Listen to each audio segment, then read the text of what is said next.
Praise the Lord. Wish you happy new year again. దేవుని ప్రేమ ఇదిగో అనేటువంటి ధ్యానాల్లో 3వ దినం జనవరి 3 ఆదికాండం 3పై ధ్యానిద్దాం. అంతకుముందు ప్రార్థన చేసుకుందాం. May the words of my mouth and the meditation of our hearts be pleasing in thy sight, O Lord, our rock and redeemer. Amen. ఆదికాండం 3వ అధ్యాయంలో కొన్ని వచనాలు చదువుకుందాం.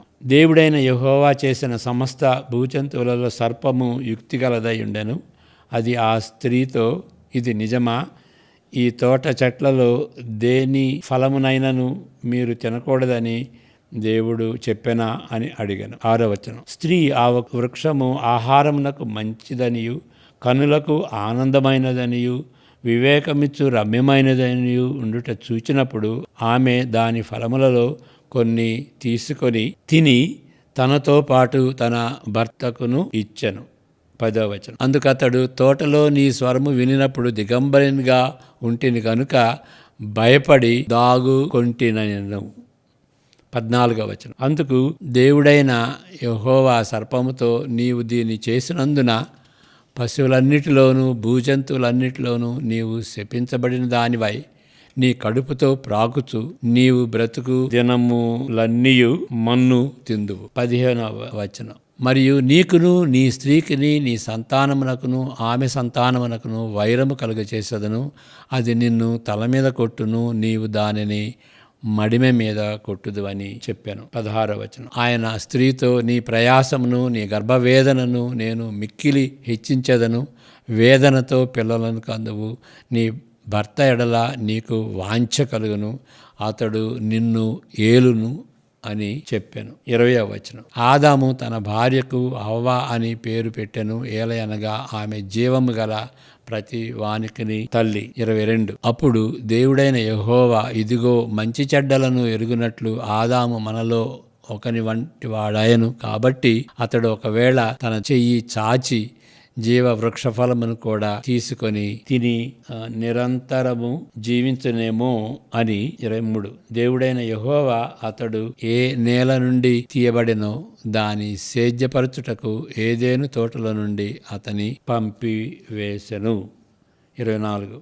అప్పుడు ఆయన ఆదామును వెళ్ళగొట్టి ఏదెను తోటకు తూర్పు దిక్కున కెరూబులను జీవ వృక్షమునకు పోవు మార్గమును కాచుటకు ఇటు అటు తిరుగుతున్న ఖడ్గజ్వాలను నిలువబెట్టెను. మనం డాక్టర్ దగ్గరికి వెళ్ళినప్పుడు, ఒక సీరియస్ జబ్బు ఉన్నప్పుడు ఆయన మనకి ఇచ్చేటువంటి సలహా ఏంటంటే, డయాగ్నోస్టిక్ సెంటర్కి వెళ్ళి రక్త పరీక్ష చేసుకోండి, లేకపోతే మీరు ఎక్స్రే తీయించుకోండి, మీరు ఈసీజీ తీయించుకోండి అని అంటాడు. మరీ తీవ్రమైనదైతే అది కూడా అది చూసినప్పుడు అంతుబట్టకపోతే ఇంకా డాక్టర్ ఏమంటాడంటే, మీరు ఎంఆర్ఐకి వెళ్ళండి అని అంటాడు. ఎంఆర్ఐలో క్లియర్గా కనిపిస్తుంది అన్నమాట. అంటే ఏదన్నా ఆ జబ్బుకి పరిష్కారం డాక్టర్ ఇవ్వాలి అని అంటే సరిగా దాన్ని డయాగ్నోసిస్ చేయాలన్నమాట. ఈ ప్రపంచంలో, ఈ లోకంలో ఎంతో పాపం జరుగుతుంది. ఎందువలన జరుగుతుంది? దీనికి కారణం ఏంటి? దీనికి డయాగ్నోసిస్ ఏంటి? ఆ విషయం మనం ముందుగా గుర్తించాలి. ఏ రంగంలోనైనా సమస్యను పరిష్కరించాలంటే సమస్య ఏంటో, దాని స్వభావం ఏంటో మనం ముందుగా తెలుసుకోవాలి. అంతవరకు పరిష్కారం అనేది మాత్రం ఉండదు. మరి మానవ సమస్యలకు ఈ ప్రపంచంలో అనేక మతాలు ఇచ్చే పరిష్కారం, సలహాలు వేరే వేరే రకాలుగా ఉంటాయి. స్వయంకృతమైన న్యాయ విధులను కొంతమంది ప్రచారం చేస్తారు. అంటే ఈ ఎక్సర్సైజ్ చేయండి, ఆ ఎక్సర్సైజ్ చేయండి అని కొన్ని ఎక్సర్సైజులు ఇస్తే మీకు జబ్బులు రావు అండి అని అంటారు. కొంతమంది మన కర్మగా భావిస్తారు. ఇది మన కర్మ అండి, మనం అనుభవించాల్సిందే, ఇక దానికి లోబడి ఉండాల్సిందే, పరిష్కారం ఏం లేదు అని అంటారు. మరికొందరు ఏమంటారంటే, మానవ పాతకాలను ప్రక్కన పెట్టి తాంత్రిక విద్యను అభ్యసించాలి, అలవాటు చేసుకున్న విద్య ఇదే కానీ అందుబాటులో ఉన్నదైతే మనకి బాగుంటుందండి అని దాని గురించి ప్రసారం చేస్తారు. అయితే కీలకమైన ప్రశ్న అడగాలి. ఏంటంటే, ఈ మానవ సమస్యలన్నిటికీ కేంద్ర బిందువు ఏది? దేని బట్టి ఇది కేంద్రంగా ఉంటుంది? అసలు కీలకమైనటువంటిది ఏంటి అని మనం అడగాలి. బైబిల్ ఇస్తున్నటువంటి జవాబు ఏంటి అని అంటే, దేవుని రూపంలో మానవులు సృష్టింపబడ్డారు. అయితే వారు దేవునికి తిరుగుబాటు చేస్తూ వచ్చారు, తిరుగుబాటు చేశారు. ఈ 3వ అధ్యాయంలో ఏ విధంగా తిరుగుబాటు చేసింది అది వివరించబడింది. ఆయన పాలనను ధిక్కరించారు. ఏ మినహాయింపు లేకుండా మన సమస్యలన్నిటికీ ఇది మూల కారణంగా ఉంటుంది అని బైబిల్ చెబుతుంది. మన తిరుగుబాటును బట్టి ఈ న్యాయబద్ధమైన తీర్పు దేవుడు తీర్చాడు అని ఈ యొక్క 3వ అధ్యాయంలో మనం చూడగలుగుతున్నాం. అది బైబిల్ చెబుతుంది. ఇది సులువైన సూత్రంగా బైబిల్ ఇచ్చేటువంటిది సులువుగా ఉంటుంది అని మనం ఎంచకూడదు. అతి ఘోరమైన తిరుగుబాటుకు ప్రతిగా వారు ఘోర బాధను కూడా అనుభవిస్తారు. ఈ విధంగా వారికి తగిన శాస్తి జరిగింది అని తలంచకూడదు. ఒక ప్రక్క మానవులు నేరస్తులు. ద్వేషం, ఈర్ష, మోహాన్ని బట్టి కానీ దోచుకునటం బట్టి కానీ వాళ్ళు నేరస్తులుగా వాళ్ళు ఎంచబడ్డారు. మరొక ప్రక్క వాళ్ళు బాధితులు. అంటే ఒక ప్రక్క ఏమో నేరస్తులు, నేరం చేశారు. మరొక ప్రక్క ఆ నేరాన్ని బట్టి బాధపడుతున్నారు. బలవంతం చేయబడిన వారు, నలుగగొట్టిన వారు, విచక్షత లేని వారు, బాంబు పేలుడు గురికి అయిన వారుగా ఉంటున్నారు. అంటే బాధితులుగా ఉంటున్నారు. వీరందరి స్థితి పాపంతో ముడిపడి ఉన్నది. నేరస్తులు కానీ బాధితులు కానీ వాళ్ళు దేన్ని బట్టి? పాపాన్ని బట్టి. మన పాపం కావచ్చు, ఇతరుల పాపం కావచ్చు. అంతేకాదు మానవ మోసమును బట్టి కానీ, ప్రకృతి పరంగా జరిగే ఉపద్రవాలు అంటే యాక్సిడెంట్స్, దాన్ని ఏమంటారంటే ఈవిల్ అంటారు. 3 విధాలుగా గమనించవచ్చు. ఏంటంటే good, bad and evil. Evil అంటే యాక్సిడెంట్స్, అంటే మనం డైరెక్ట్గా మనం దానికి బాధ్యులు కాదు. భూకంపాలు వచ్చినాయి అనుకోండి, యాక్సిడెంట్స్ జరిగినాయి అనుకోండి, డిసీజు ప్లేగ్స్ వచ్చినాయి అనుకోండి, అదంతా ఈవిల్ అంటారన్నమాట. కాబట్టి ప్రకృతి పరంగా జరిగేటువంటి ఉపద్రవాల్ని ఈవిల్ అంటారు, కీడు అంటారు. మనం అనుభవించేటువంటి కష్టాలు, నష్టాలు పతనమైన లోకంలో ఉంటవి. కాబట్టి మనం బాధ్యతలైనటువంటి చెడుకు కానీ, మరి ప్రకృతిలో జరిగేటువంటి కీడు కానీ, ఇవన్నీ కూడాను మానవుని యొక్క పాపాన్ని బట్టి అని గ్రహించాలి. దీన్ని ఆదికాండం 3వ అధ్యాయంలో మనం చూస్తుంటున్నాం. ఇది నొక్కి చెప్పబడింది. ప్రకృతిలో ఉన్న ఉపద్రవాలకు కానీ, నేరం చేయటం కానీ, నేరానికి గురి అయినటువంటి ఆ బాధితులుగా మనం వేదన పడుతున్నట్టు కానీ, వీటన్నిటి వెనక ఏంటి అంటే పాపం. మనం పాపం చేశాం కాబట్టి దేవుని యొక్క శాపం ఉన్నది అని కళ్ళకు కట్టవచ్చినట్లుగా బైబిలు చెబుతుంది. మొదటి శాపం ఏంటి? ఆదికాండం 3:16. ఆయన స్త్రీతో, నీ ప్రయాసమును, నీ గర్భవేదనను నేను మిక్కిలి హెచ్చించదను, వేదనతో పిల్లలను కందువు, నీ భర్త ఎడల నీకు వాంఛ కలుగును, అతడు నిన్ను ఏలునని చెప్పాను. ఇప్పుడు ఈ శాపం దేనికి సంబంధించిందంటే మొదటి ఆశీర్వాదానికి సంబంధించింది. దేవుడు ఏమని ఆశీర్వదించాడు వాళ్ళని? మొదటి ఆశీర్వాదం 1వ అధ్యాయంలో 27-28లో ఉంటుంది. దేవుడు తన స్వరూపమందు నరుని సృజించెను, దేవుని స్వరూపమందు వారిని సృజించెను, స్త్రీని గాను పురుషుని గాను వారిని సృజించెను, దేవుడు వారిని ఆశీర్వదించెను. ఏమని ఆశీర్వదించాడు? మీరు ఫలించి అభివృద్ధి పొంది విస్తరించి భూమిని నిండించి దానిని లోబరుచుకొనండి, సముద్రపు చేపలను, ఆకాశ పక్షులను, భూమి మీద ప్రాకు ప్రతి జీవిని ఏలుడని దేవుడు వారితో చెప్పాను. ఇక్కడ 2 భాగాలు ఉన్నాయి. ఏంటంటే మీరు ఫలించండి, సర్వ సృష్టిని ఏలండి. ఆ 2 అన్నమాట. ఫలించండి, ఏలండి అనేటువంటి ఆశీర్వాదం 2 వచనాల్లో మనం చూస్తాం. ఇప్పుడు శాపం కూడాను దానికి సంబంధించింది.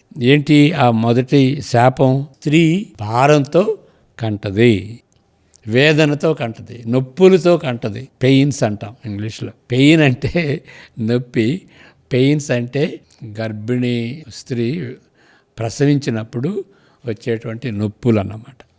దానికి సంబంధించింది. అదే రీతిగా 2వ శాపం కూడాను. 2వ శాపం మరి 2వ ఆశీర్వాదానికి సంబంధించింది. 2వ ఆశీర్వాదం ఏంటి? 28, 29, 30 వచనాల్లో మనం చూడగలుగుతున్నాం. దేవుడు వారిని ఆశీర్వదించెను. ఎట్లనగా మీరు ఫలించి అభివృద్ధి పొంది విస్తరించి భూమిని నిండించి దానిని లోపరుచుకునండి. సముద్రపు చేపలను ఆకాశ పక్షులను భూమి మీద ప్రాకు ప్రతి జీవిని ఏలుడి. శాపం కూడాను దీనికి సంబంధించిందన్నమాట. అక్కడ ఫలించాలి, అవి ఫలించాలి, వాటిని ఏలాలి. అయితే ఫలించడానికి బదులుగా ఏమవుతుంది? ముళ్ళ తుప్పలు ఉంటాయి అన్నమాట. 29వ వచనం కూడా చూడండి, 29:30 ఆశీర్వాదానికి సంబంధించింది. ఇదిగో భూమి మీద ఉన్న విత్తనములిచ్చు ప్రతి చెట్టును, విత్తనములు వృక్ష ఫలము గల ప్రతి వృక్షమును మీకు ఇచ్చి ఉన్నాను, అది మీకు ఆహారమగును. 30వ వచనం. భూమి మీద నుండి జంతువులన్నిటికీ, ఆకాశ పక్షులన్నిటికీ, భూమి మీద ప్రాకు సమస్త జీవులను పచ్చని చెట్లన్నీ ఆహారమగునని పలికాను. ఆ ప్రకారము ఆయను. అది ఆశీర్వాదం. మరి శాపం ఎట్లా ఉంటుంది? 3వ అధ్యాయం 17 నుండి 20 వరకు. అప్పుడు మనకు అర్థమవుద్ది. అంటే 2వ శాపం 2వ ఆశీర్వాదానికి సంబంధించింది. ఆయన ఆదాముతో, నీవు నీ భార్య మాట విని తినవద్దని నేను నీకు ఆజ్ఞాపించిన వృక్షఫలమును తింటివి గనుక నీ నిమిత్తము నేల శపింపబడి ఉన్నది. ప్రయాసముతోనే నీవు బ్రతుకు దినములన్నీ దాని పంట తిందువు. అది ముండ్ల తుప్పలను గచ్చ పొదలను నీకు మొలిపించును. పొలములో నుండి పంట తిందువు. నీవు నేలకు తిరిగి చేరు వరకు నీ ముఖపు చెమట కార్చి ఆహారము తిందువు. ఇంకే చెమట కార్చి, అది శాపం అన్నమాట. ఏలయనగా నేల నుండి నీవు తీయబడితివి, నీవు మన్నే కనుక తిరిగి మన్నైపోదువు అని చెప్పాను. అయితే నేల నుండి తీయబడ్డావు, అది నువ్వు మరణిస్తావు అనేటువంటి విధంగా. 20వ వచనం. ఆదాము తన భార్యకు హవ్వ అని పేరు పెట్టెను. ఏలయనగా ఆమె జీవము గల ప్రతి వానికిని తల్లి. అది మీరు గమనించాలి. 2వ శాపం. ఏ లోటు లేని న్యాయం తిరుగుబాటు చేసిన మానవ జాతికి ఏ తిరుగు లేకుండా దేవుడు నాశనము చేయగలడు అనేది మనం అర్థం చేసుకోవాలి. అంతకుముందు ఆశీర్వదించాడు, కానీ ఇప్పుడు శాపం అన్నమాట. అంటే దేవుడు నాశనం చేయగలడు అనే దాన్ని మనం అర్థం చేసుకోవాలి. ఇలాంటి తిరుగుబాటును ఇక నిర్లక్ష్యము చేయలేడు. అప్పుడు ఆయన దైవత్వాన్ని నిర్లక్ష్యం చేసినట్లే. తిరుగుబాటుని నిర్లక్ష్యం చేస్తే ఆయన దైవత్వాన్ని నిర్లక్ష్యం చేసినట్లే. ఆ విధంగా జరిగిందన్నమాట. అయినప్పటికీ చూడండి, ఇక్కడ ఈ విధంగా దైవత్వాన్ని ధిక్కరించినటువంటి వ్యక్తి, తిరుగుబాటు ఏదో పండు తినలేదండి అని మనం చులకనగా చేసుకోకూడదు. దేవుని యొక్క వాక్యాన్ని, దేవుని యొక్క ఆజ్ఞను తిరస్కరిస్తే ఆయన యొక్క దైవత్వాన్ని తిరస్కరించిన దాంతో సమానం. ఆయన మాటనే కాదు, ఆయన దైవత్వాన్ని, నువ్వు దేవుడు కాదు అన్నట్లుగా. అయినా కానీ అలాంటి పరిస్థితుల్లో కూడాను దేవుడు తన దయను బట్టి వారి సిగ్గును కప్పాడు. దయగలిగినటువంటి దేవుడు అంటే ఆయన నాశనం చేయగలడు, కానీ చేయలేదు. వెంటనే ఆయన దయ చూయించి వారి సిగ్గును కప్పాడు. చర్మాన్ని ఇచ్చాడు. ఆకులకు బదులుగా చర్మాన్ని ఇచ్చాడు. అంత దయగలిగినటువంటి దేవుడు. వారి శిక్ష వాయిదా వేయబడింది. వెంటనే చనిపోలేదు కదా. 2వ రాకడ సమయంలో 2వ మరణం ఉంటుంది. దాన్నే నరకం అంటాం. అప్పుడు దాకా ఒక విధంగా దేవుడు దాన్ని డిలే చేశాడు. వెంటనే చనిపోకుండా ఛాన్స్ ఇచ్చాడు దేవుడు. ఆయన పశ్చాత్తాపపడి మారు మనసు పొందేటటువంటి రీతిగా, దేవుని విశ్వసించేటువంటి రీతిగా. అంటే మనకు వర్తించే పరిస్థితి ఏంటంటే వెంటనే దేవుడు శిక్షించకపోవచ్చు, టైం ఇస్తాడు. శిక్షకు వాయిదా వేశాడు మరణంతో సహా. అంటే వెంటనే మరణించలేదు. ఆది దంపతులను పెడదారి పెట్టిన సర్పమును స్త్రీ సంతానం ద్వారా దాని తల చితక కొట్టే కాలమును గూర్చి ప్రవచిస్తాడు. అంటే 3:15లో మనం చదివినటువంటి రీతిగా స్త్రీ సంతానం సర్పం యొక్క తలని చితకగొట్టుద్ది. క్రొత్త నిబంధన దృష్టిలో చూసేటట్లయితే అది యేసు ప్రభు ఆయన శిలువలో మరణించినప్పుడు అప్పుడు ఆ యొక్క వాగ్దానం నెరవేరినట్లుగా గమనించాలి. 3:15 ఏమంటారంటే ప్రొటో ఎవాంగెలియన్ అంటే ప్రథమ సువార్త. ఎవాంగెలియాన్ అంటే సువార్త, మంచి వార్త.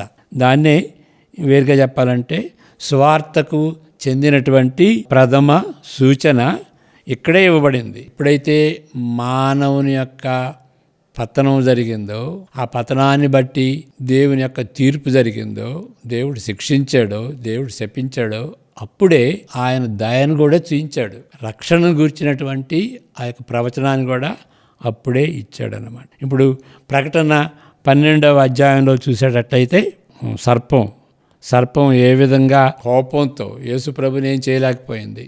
శిలువలో యేసుప్రభు దాని యొక్క ప్రభావాన్ని నాశనం చేశాడు, ప్రభావం లేకుండా చేశాడు. విశ్వాస జీవితంలో సైతాను యొక్క ప్రభావం ఏమీ ఉండదు. ఇక ఇప్పుడు సైతానుకు కోపం వచ్చింది. ఆ కోపాన్ని బట్టి తన కాలం కొంతవరకే ఉన్నది. నరకంలో దేవుడు వేస్తాడు.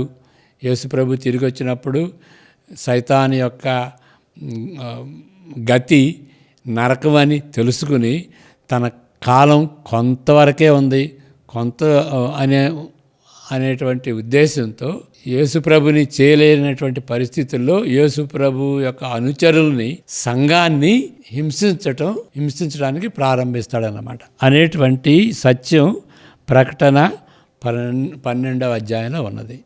అంటే సంఘానికి వచ్చేటువంటి ముప్పు సైతాను కోపాన్ని బట్టి వచ్చింది.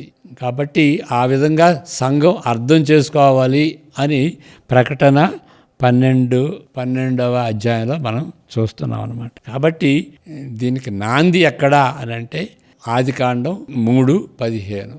అక్కడే దేవుడు తన దయతో ఈ సువార్త ప్రణాళికకు సంబంధించినటువంటి సత్యాన్ని ఆయన కృపను బట్టి చెప్పాడు. ఎంత దయగలిగినటువంటి దేవుడు. మానవుడు తిరుగుబాటు చేసినప్పుడు ఆ తిరుగుబాటును బట్టి వెంటనే మొత్తి నాశనం చేయకుండా, నరకంలో వేయకుండా దయగలిగినటువంటి దేవుడు ఆయన కృపను బట్టి ఒక రక్షణ మార్గాన్ని తెరిచాడు. అదే యేసుప్రభు యొక్క మార్గం. రెండవ రాకడలో ఆ యొక్క తీర్పు జరుగుద్ది. రెండవ రాకడకు సిద్ధపడేటటువంటి రీతిగా యేసుప్రభు మొదట వచ్చి రక్షణ మార్గాన్ని మనకి మొదలెట్టాడు. ఆ రక్షణలో ప్రవేశించాలి. అదే మారు మనసు అంటాం, అదే రక్షణ అంటాం. అంటే వెంటనే మన జీవితాలన్నీ మారిపోవు, కానీ మన వైఖరి మారిపోద్ది. దేవుని వైపుకు తిరుగుతాం, రక్షణ మార్గాన్ని పట్టుకుని మన జీవితంలో పరివర్తన వస్తుంది. మన తలంపులు కానీ, మన మాటలు కానీ, మన క్రియలు కానీ, మన ప్రతిక్రియలు కానీ మారిపోతాయి. ఇతరులను ద్వేషించేటువంటి పరిస్థితుల్లో ఇప్పుడు ఇతరులని ప్రేమిస్తాం. దేవుడంటే ఇష్టం లేనటువంటి పరిస్థితుల్లో హృదయానుసారంగా దేవుడంటే ఆశపడతాం. దేవుని వాక్యం అంటే ఆశపడతాం. ప్రార్థన చేసుకోవాలని ఇష్టపడతాం.